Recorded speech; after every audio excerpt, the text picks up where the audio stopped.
Hello?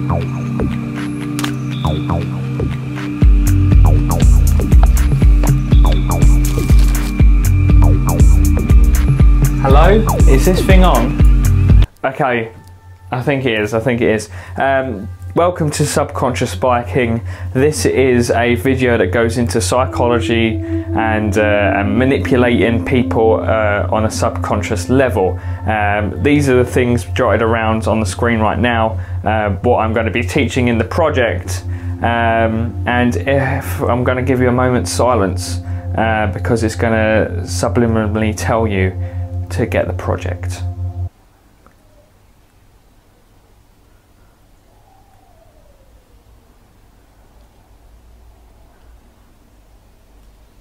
There we go.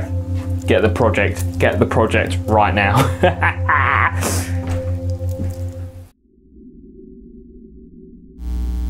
Hello everyone and welcome to another video on chasing the illusion. So I've just finished filming the whole project of Subconscious Spiking. I have no idea how long it is because I've literally just finished filming it. It's taken all day long, but obviously things are going to get cut out, things are going to get added later on. Post-production stuff that you don't need to worry about. But yeah, it's my next project, it's my second project. The first one was the Black Mirror Peak. Now this one is Subconscious Spiking.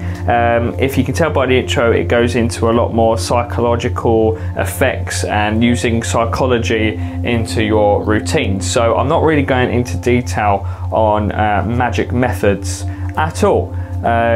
This is basically elevating your mentalism to another level. So you know, you've got the basics, and now this is how to make your basics even better.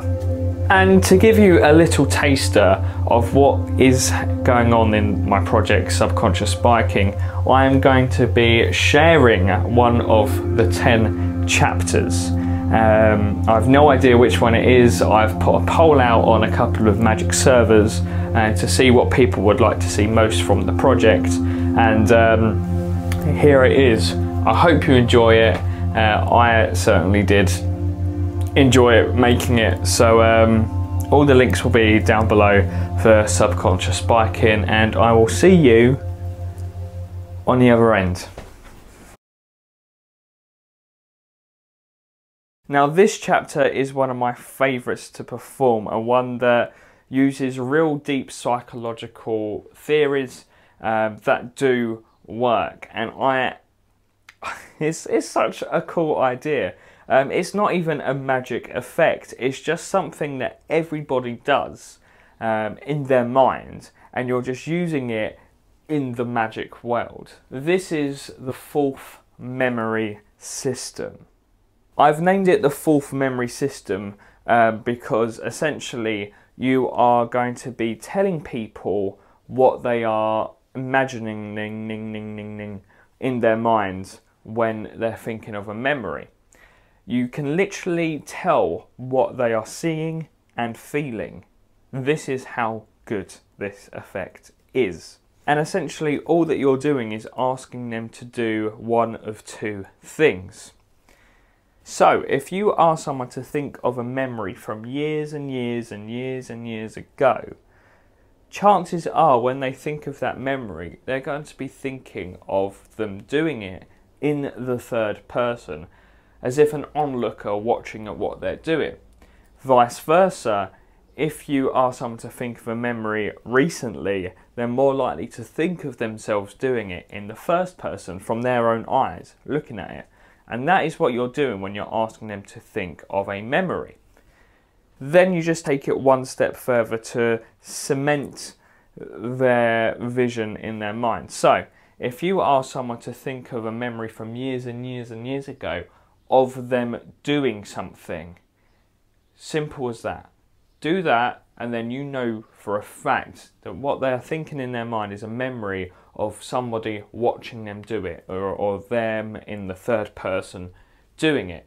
Because again, much like from the years and years ago theory, let's call it a theory, from the years and years ago theory, when you think of yourself doing something, you end up thinking of yourself doing it in the third person, so you're watching yourself do it from another person's perspective.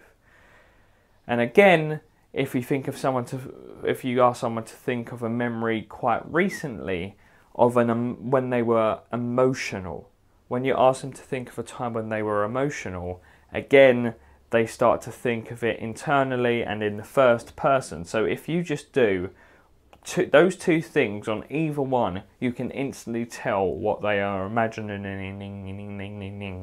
in their mind. So just to recap, if you ask someone to think of a memory from years and years and years ago of them doing something, they will be thinking of themselves in the third person. Then, if you ask somebody to think of a memory quite recently when they were very, very emotional, then they will be thinking of themselves doing it in the first person as if they are physically doing it. Now take that as you will. Use that in whatever effects you like, but this is how I do that. I simply just get a really, really quick peek. So I get them to write down really, really, like it doesn't have to be a long sentence, just a quick little sentence about what that memory is, and then I just use that. So for instance, if I go, okay, I want you to think of a memory from years and years ago of when you were doing something, and when you've got that, I want you to write it down for me. Then they write it down. Then all you've got to do is get the peak of that. So let's say they walked across Tower Bridge in London, right? And on their little note they says walking across Tower Bridge. This is how I would now perform. So I've got the peak. I would now go, okay, so I can tell that this memory was from quite a long time ago, correct? And also I can see yourself, in fact you're seeing yourself in this memory, correct? As if you're an onlooker looking at yourself doing this, correct? In fact, I can see that there's a bit of a fog going on as well, because this was quite a long time ago. In fact, I can see like a bridge, actually. I can see like there's a bridge, you're walking across it. Are you walking across Tower Bridge? Then that's the hit. Then if we do it somewhere else, we go, we do somebody else, and we do exactly the same trick, but we do it the other way around. So we go, I want you to think of a memory quite recently when you were very, very emotional. Then all they write down on the piece of paper is sitting down crying because of a TV show. So crying, TV show, whatever you need to pick up on the peak. And then you go, wonderful. I want you to really cement this memory in your mind. I want you to see this image in your mind nice and clear for me. In fact, what you're doing in your mind, you're seeing yourself actually in this, right? Your memory is yourself actually doing this from your own perspective, yes?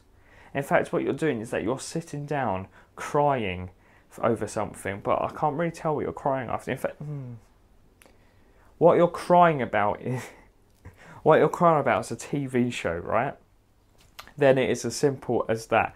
And the reason why it's called the fourth memory system is because you're thinking of yourself in the third person or the first person. 3 + 1 is 4. Hence why I called it the fourth memory system.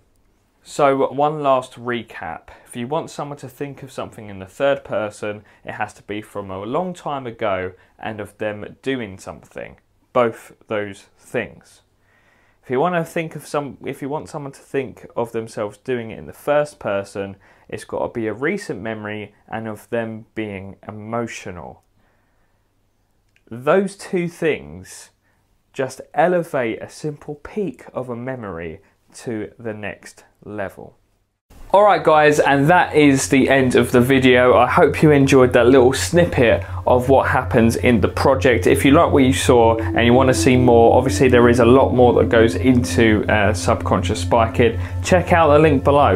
You know, there's a couple of little surprises in the project as well that could, you know, have effects later on down the line or in the past. Who knows? Who knows, right? Get the project to find out. But that is the end of the video. I hope you enjoyed and I'll see you later. Adios.